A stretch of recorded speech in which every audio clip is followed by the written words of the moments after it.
I'm Barb Demarest, and I'm the founder of KnittedKnockers.org, and I'm here today to roll out our new pattern. It's the bottoms up knocker knit flat with 2 needles. And you may be going, well, I thought you had one that's knit what we called on straight needles, which all the needles are straight. Duh. But anyway, on 2 needles. Yes, we did. But you know what? There were some challenges with that pattern. Not only was it a little bit challenging to make, it had what somebody described as a scar down it because the seam was right down at a critical part. It was quite visible. So Laureen, my friend here, who I'm going to introduce to you as our quality queen, who watches over the quality of all the knockers that we distribute, came up with a new pattern where it's knit from the bottom up instead of the top down, and it's just plain easier. So we're excited. So this video, when you're watching this video, make sure that you've got the right pattern in hand. It should say bottoms up knocker knit flat with 2 needles. There is no video for our other pattern. You can still use it, it's still fine, but I think you will enjoy this pattern a lot. So anyway, Laureen is not only my friend, she is an expert knitter, and she's going to teach us, well, she's going to teach me how to make knitted knockers knit flat with 2 needles. So wish her luck, because even though I know how to knit, I've never made one of these. We'll see. Okay, so first of all, you need your needles. Oh, goodness. Okay, we're going to have some problems here. Why do you have such big needles? Because I knit really tight. No, you can't use those needles. You have to use a size 5. I'm using a size 4 because I knit on the loose side. Barb knits tight, so she's going to use size 5. And that's called gauge. It takes 6 stitches to equal an inch on a size 4, and it takes 5 stitches to equal 1 inch on size 5 needles. Which depends on the weight of the yarn you're using, and the pattern talks about that. But whatever it takes to get that gauge is what you want. And it's not going to take a size 19 needle. I can promise you that. But anyway, so let's get started. So no, put that yarn away. That's not an approved yarn. It's not an approved yarn. This is an approved yarn. 1 of 30, and it's on our website. We've tested many yarns, many, and probably the one that you want us to test, we've already tested. But we want it to be a certain weight and a certain yarn or fiber content, and so just go to the website and you'll find the yarns that work best for knockers, and there's 1 of over 30 that What will website work. is it? KnittedKnockers.org. Thank you. Okay, so get your needles. Now I'm being frugal and I'm using a pair of double point, but I've got a stitch saver on the end, or whatever you want to call them, to make them singles. And I'm using the real thing. Barb's got her real thing. Which, by the way, this is not a how to knit video, right? No. You should know how to knit already. This is how to knit knockers, knit flat with 2 needles. Right. And so if you've got problems or don't know exactly what term, we're going to try and explain it quickly, but you can go online and find just anything and how to make anything stitch-wise. So, and we're going to put a link down below that you can check for some of the stitches that we anticipate you may want to follow up on. But there's so few in this. This is such an easy pattern. You're just going to go gangbusters on this. So the first thing you're going to do is you're going to use that blue yarn, Barb, and you're going to, what does the pattern say to do? Okay, bottom piece. So we're starting at the bottom. That's why we're calling the bottoms up knockers. Yep. Okay, starting with a 20-inch tail cast on 17 stitches. Now, we really need a long tail. It's critical for this knocker. We're saying a 20-inch tail because some of you use that in casting on. So cast on however works best for you. But you want to end up with quite a bit at the end of your knocker. So I say start with a good 20 inches. Or more. Or more. You can always cut it off.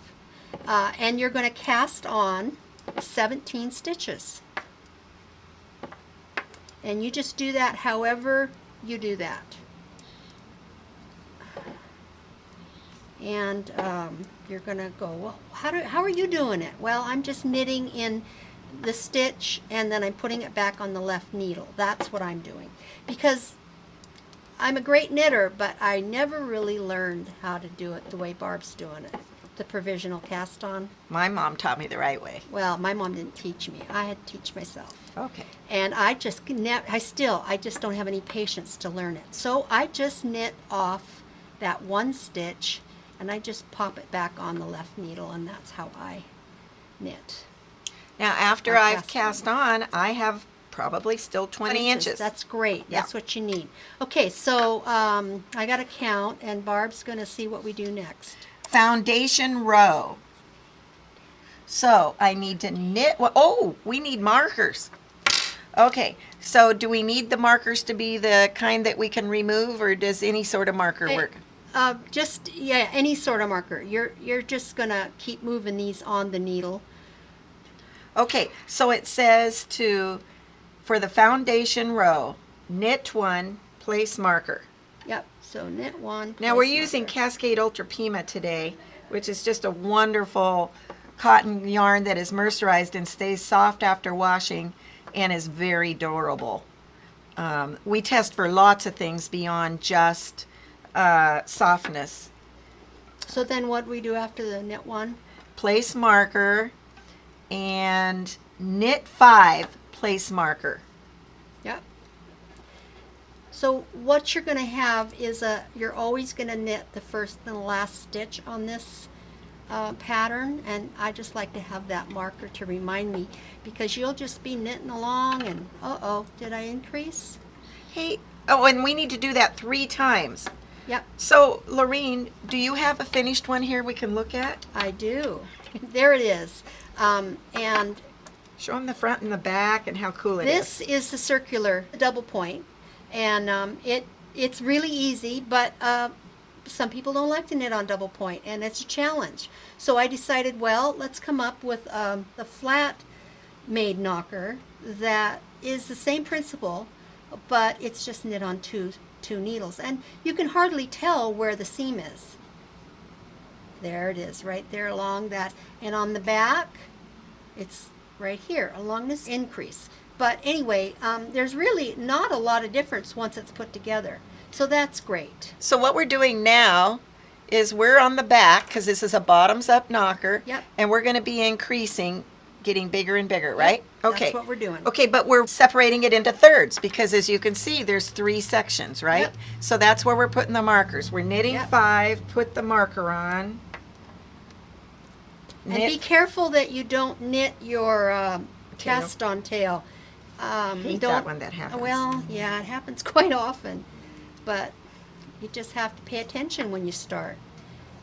But trust me, later on you can just go on this. You don't have to keep checking the pattern and counting stitches, and that can be a challenge. Did you get all your markers? I need one more marker. Oh, here, I can use this. Okay, so I've done that 3 times, and now I place the marker, and then I knit 1. Yep. So you always have 1 at the beginning and 1 at the end. That is and then you've got your 3 sections. Exactly. And what that is your selvage along the edge. And so there it is. Okay, so now we turn. Now we're going to go row 1, and it says RS, which means right side. So we're going to knit 1. Be sure that, your tail isn't what you're knitting. So get rid of that. Well, it's on the other side, so. Oh, well, mine isn't because of the way I cast on. So that's why. Okay. Just be really careful that you don't knit it. Okay. Okay, so now row 1 is. Knit 1. Okay, so we knit that first stitch. Slip marker and knit in the front and the back of the next stitch. Okay. So we're going to increase right away by using a knit front and back. Yep, and that's all it is. And here we go. It's just knit, and instead of pulling it off like normal, I just twist this right hand needle and knit into the back of that same stitch and pull it off. And there'll be a link to a video on how to do knit front and back if that is a problem. Okay, so then you're just gonna, what does it say, knit to the, We knit one and we slip marker and knit in the front of the back of the next stitch, knit to the last stitch before the marker and knit in the front of the back of that stitch. There we So go. we're going to increase So- before.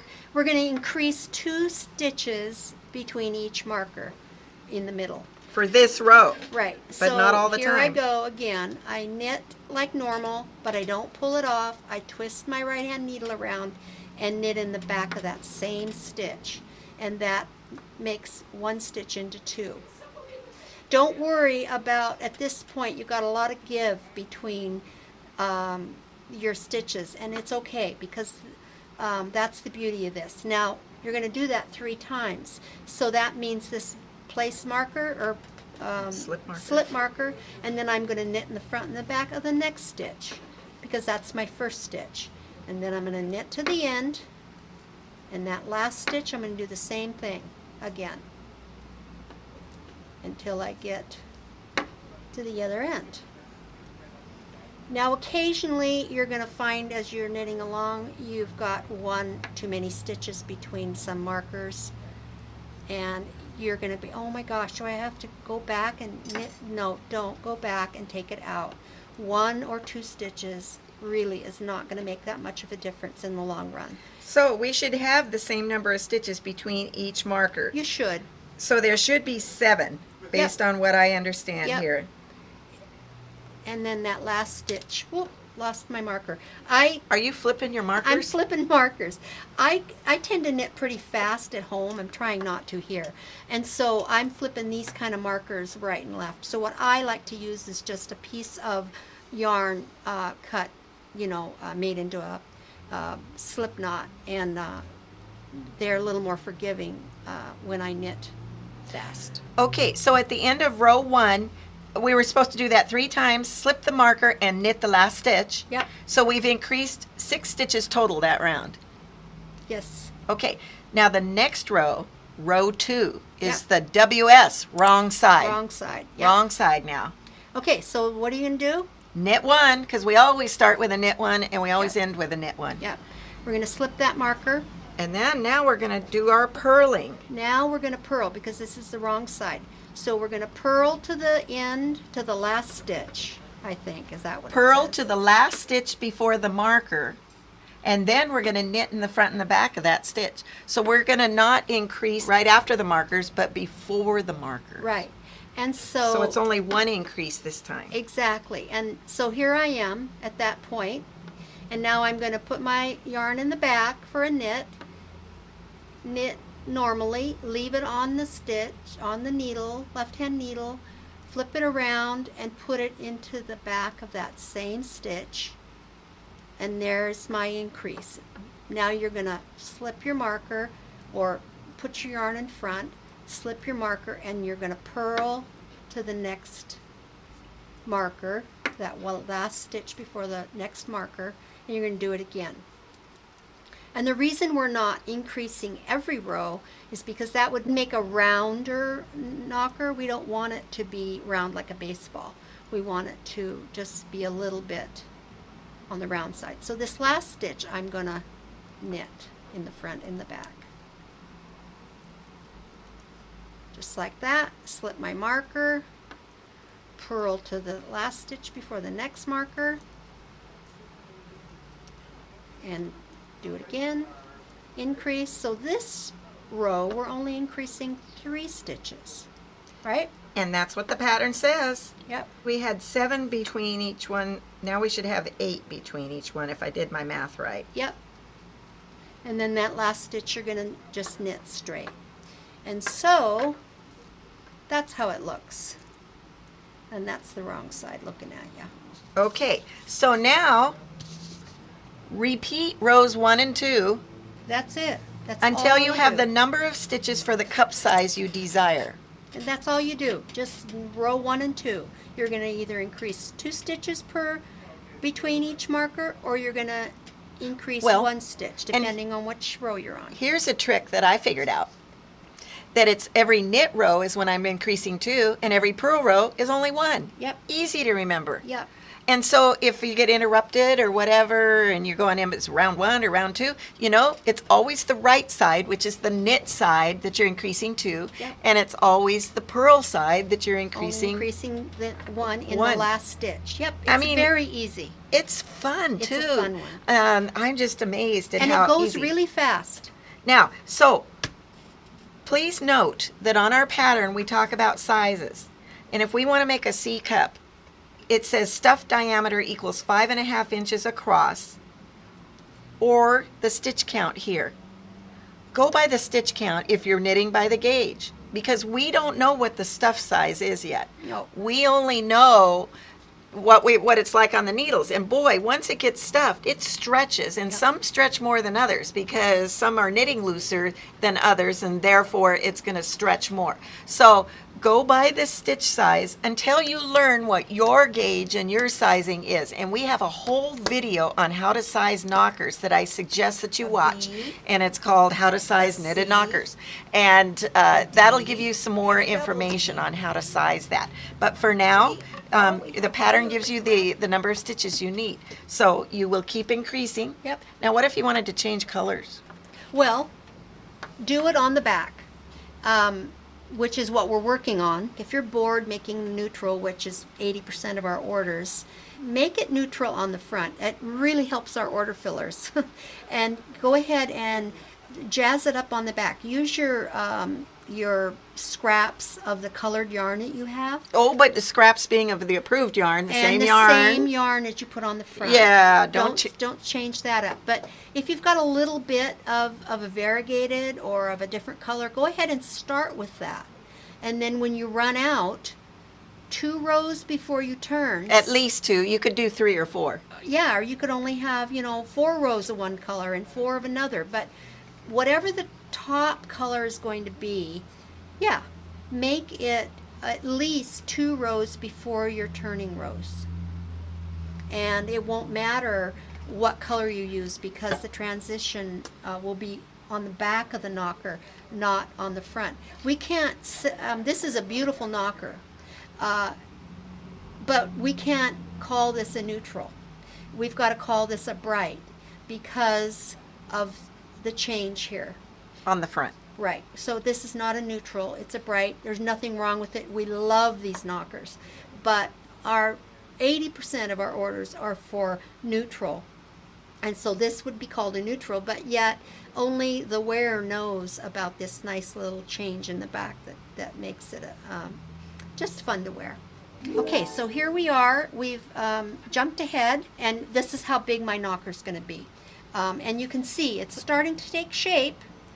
Now we're going to do these transition rows here, these 2 turning rows. They're very important. Sometimes they're forgotten, but if you don't put these in, it looks like a baseball when it's time to put it together. So now what does it say to do, Barb? Well, they call it, instead of a transition row, they call it a turning The row. turning row. So But we're at it's- the turning rows now. It says turning row, row 1, RS, which is the right side. Yep. Make sure you're on the right side though, Exactly. Check it out. Make sure you're on because the right side is the knit side. Yep. And if you're not, just do another row. Yep. Okay? Make sure you get to the right side. Yep. Okay. Now my yarn has been cut, so I'm just going to go ahead and just add it in. But Okay, it's the same so color. we'll ignore Laureen for the moment. Ignore me. Okay, so like always, knit 1 to start with. Yep. Now we're purling to the last stitch, even though Okay. we're on the right side, Yep. because we're making that nice little ridge now, right? Yep. It says purl to the last stitch and knit 1. Yep. So we'll just slip the markers as we go, right? So we just purl clear across. Okay, we can just fast forward past this. So we've done row 1 of the turning rows. Barb, what does row 2 say to do? WS, wrong side, Okay. knit that's- across, Okay, the whole thing. and slip the markers when you go. It There doesn't you say go. that, but we know that. Yep. So that's what I'm doing here. I kind of fast forwarded a little bit just to get through it here, and it's just knit every stitch. And what that will do. I'm done already. Well, okay. Okay, so now we have completed, I have completed the 2 rows of the turning rows. Yep, there they are. So that's going to help when a woman, when she puts it in her bra, that's going to be help it flatten out Yep. around Make it. or contact with her chest wall. Yep. And some women are concave after their surgery, so they need a little more volume. So we always leave the back open after stuffing so that women can go in and adjust some. And we always slightly overstuff them so they're rounded. But a woman, when it goes into the bra, it's going to compress down Yep. like that, and it's going to shape. Yep. And then if she needs to remove some, she can. Yep. So there's a method to our madness here. Perfect. Okay. We've always got a reason for everything we do. Well, most everything. May not be a good reason, but we've got a reason. Okay, so here Okay. we are. Now we're going to do this part of the knocker. We're going to start here now, and we're going decreasing until we get to the top. So what does it say to do, Barb? They call that the top piece. Huh? So row 1 of the top piece says RS, so make sure I'm on the right side. Yes. Knit 1, slip marker, knit to the last 2 stitches before the marker. Well, that's easy. Okay, so let's do that. So we're going to, Knit 1, slip marker. I've lost my marker. Did you I'm, flip it I off? did. You flipped off your marker? I flipped that marker, and it luckily landed on the table. Didn't hit my cup. Well, you know what? That kind of is interesting. If you do mess up and miss your marker, would you just count back to the right number of stitches? Yeah. Well, you just Because need it should that. be the same Yeah, it should be the same. number of stitches between each marker. So Yep. you could just back You could off from the you other could one, back count off. that many, and Yep. put it back on there. Yep. Okay, I think that's. Of It's course, really. I don't flip off my markers. That's because you knit so slow. I've got some extra yarn here. It's driving me crazy. I had to add yarn because I had cut the main one, so this looks better. It's just all. So, one Laureen, let me piece. ask you: are we yarn snobs because we use only approved yarns? Well, yes, we are. They can be from a big box store. They can come from online. They can come from your local yarn shop. Wherever you have to go to get the approved yarns, the ones that we have tested that work best for knitted knockers. Now, some of us have not had breast cancer. We don't understand why we can't use acrylic. Acrylic is very soft, and my goodness, babies sleep against it. But the thing is, this scarred tissue can hurt for years. I had no idea. It can be very sensitive, and that's why these are in such demand, because they're soft and remain soft and can be worn for hours at a time because they're not a synthetic fabric. And so it's very important to use the yarns that are on our approved list. There's a reason for that. And you know, we test for more than just softness. I wore a knitted knocker for 3 years, and I wore the same one. And I threw it in the wash machine. I let it air dry, and it stayed soft after being washed and air dried. It was durable. It didn't pill, and it was breathable because it was made out of a cotton. But not all cottons work because some get stiff after washing, or the weight of the yarn. All these different things, and we've tested tons and tons of yarns and come up with the 30 approved yarns that we have based on feedback from users, and also the challenges of trying to assure that what we're sending out to these women are of consistent quality. Yep. So we're not, I beg to differ. We're not yarn snobs. We just have done the testing for you, Yeah. so that you can rest assured that if you're knitting with these approved yarns, that you will end up with a good product. And we only distribute knockers from knittedknockers.org made out of the approved yarns. If you're making them for your friends or family, feel free to do what you wish, but do know that these have been tested extensively. Yeah. One example, which is a big surprise to me, was bamboo. Bamboo is very soft, but if it's 100% bamboo, when you wash it, it doubles in size. Yeah. Right before your eyes. It's the most amazing thing I've ever seen. And So- it takes forever to dry. And it takes Took like forever to 3 dry. days for that sucker to dry when he did that one. It did. And another thing we take into consideration is price. There are yarns that might work, but they're very expensive, and so we just don't even go with those because we want these to be affordable. Well, Okay. I kind of beg to differ because, see, she's like the sister I never had, so I can say that. We have an assortment of all different Yeah, types, we and do. we find that the average cost per knocker is between $1.20 and $2, depending on the yarn you choose, whether Yep. you got it on sale or the size of the knocker, because bigger ones take more, obviously. So we think that's very affordable. But with that said, there's some organic, nice, really gorgeous that could be $4 a knocker, but that's your choice, Yeah. you know. So anyway, Yep, that's there's true. there's an assortment of prices Yeah. and weights and types of yarn, and they're not all cotton. Some are a cotton bamboo blend. The Yep. cotton would hold that bamboo, Yep. but we've tested it. And one more little real quick thing. Some acrylic is acceptable, and those are for our aqua or our swimming knockers. And there's a couple reasons why you can wear those. Is one, you're not wearing it all day, so it's not as harsh against your skin. And the other thing is it just dries a little faster than the cotton one, but the cotton one can go swimming too. So now what are we doing on this row, Barb? What does the pattern say to do? Well, we were talking so much, I went ahead and did it. Oh. But it was knit one, slip marker, knit to the last 2 stitches before the marker, knit 2 together, Yep. and do that 3 times. Okay. So in other words, you're decreasing the last stitch before each marker. And that's it, except the first and the last markers. Yes, so then after you've done that 3 times, you're going to slip the marker and knit 1, because you always finish with a knit 1. So between these middle markers, I'm knitting to the last 2 stitches, and then I'm knitting 2 together. So now row 2 is the WS. Wrong sorry. side. Okay, so we are So- going to knit 1, because we always knit 1 in the beginning and the end. We're going to slip the marker and then purl 2 together.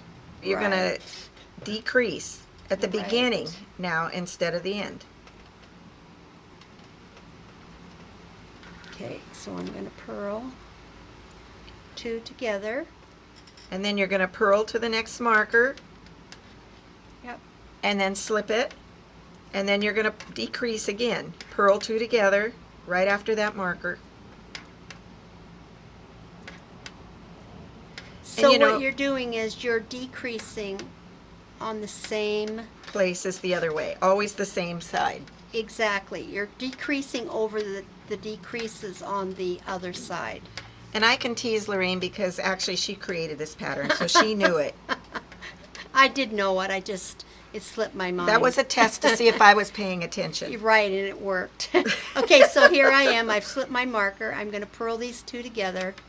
And if you can't remember and you don't have your pattern by you, you could just turn this around and see where your decreases are from the Or- row below. Always remember that on the knit side, you decrease at right before the marker, and on the purl side, you always decrease right after the marker. There you go.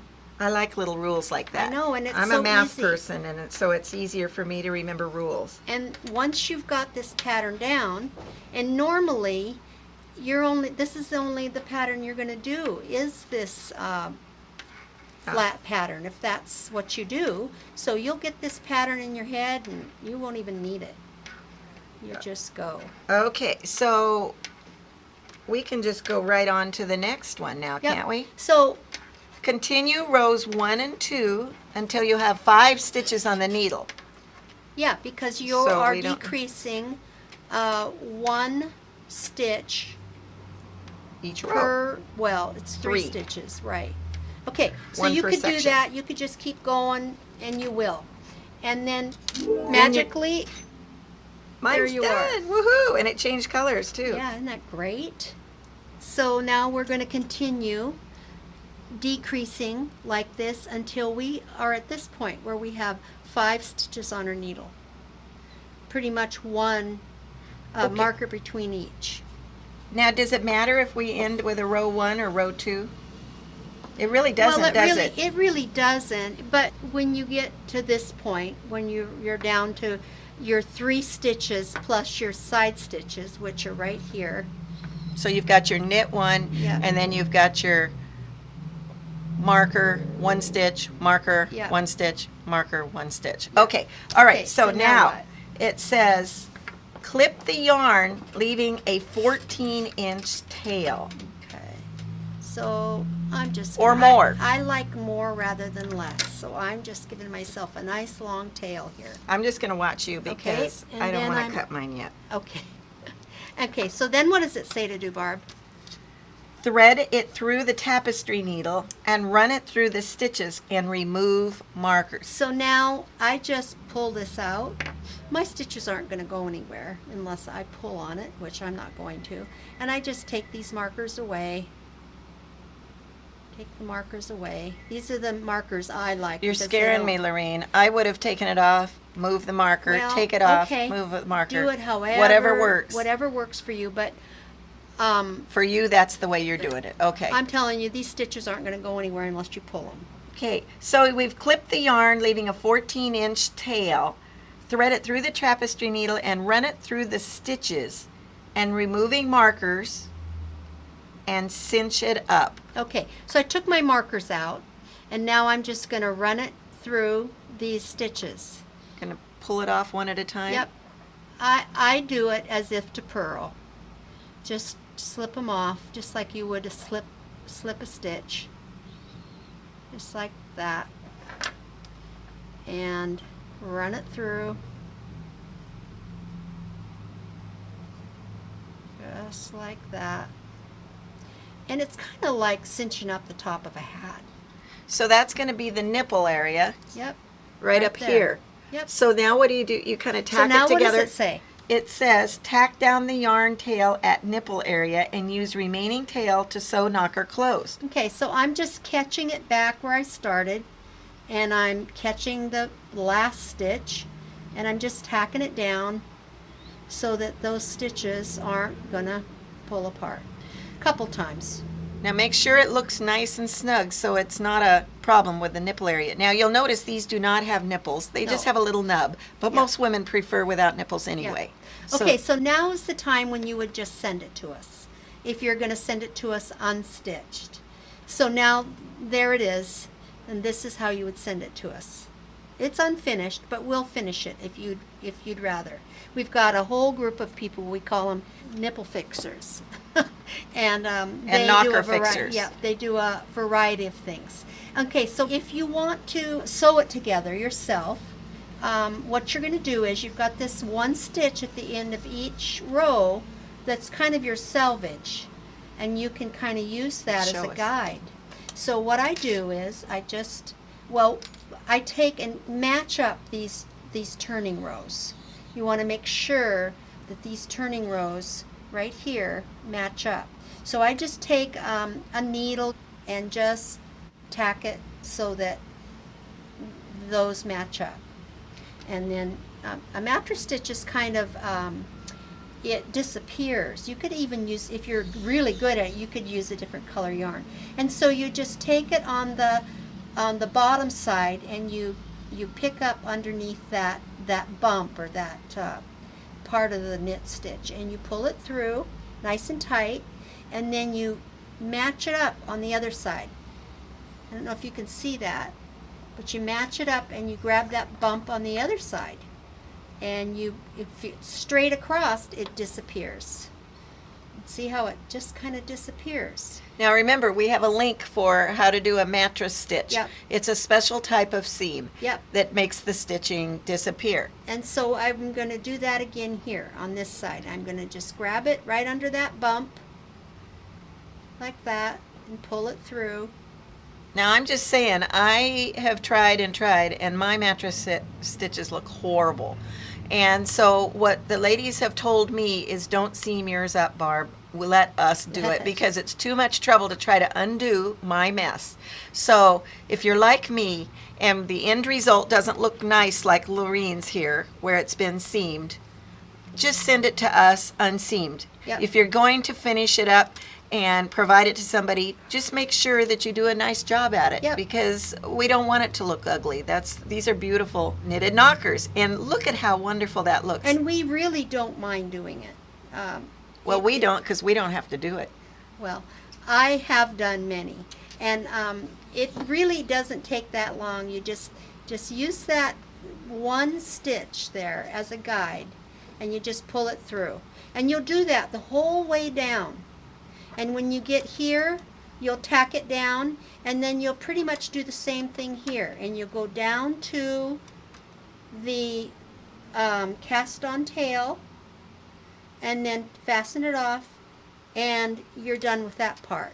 And now the pattern says continue seaming until you end at cast on edges.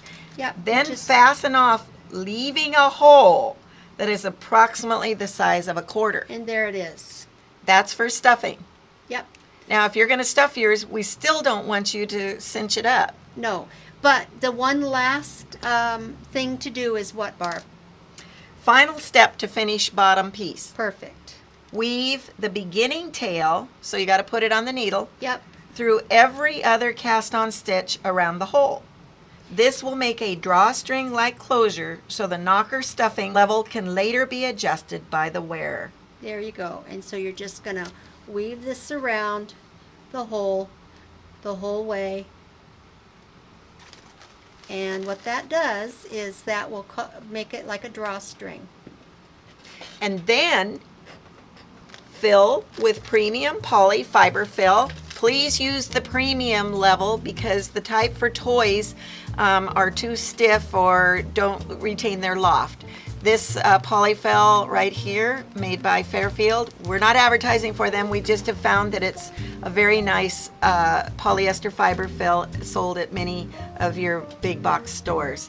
And it's called premium fiber fill. They also have a silky fine, I think, that is fabulous, but it's a little more expensive. But the premium level is very nice. Okay, so when we're done and it's all ready to cinch up, but yet we leave it open, it's all stuffed. What do we do with it? Well, if you know what to do with it, you can stuff it and give it away.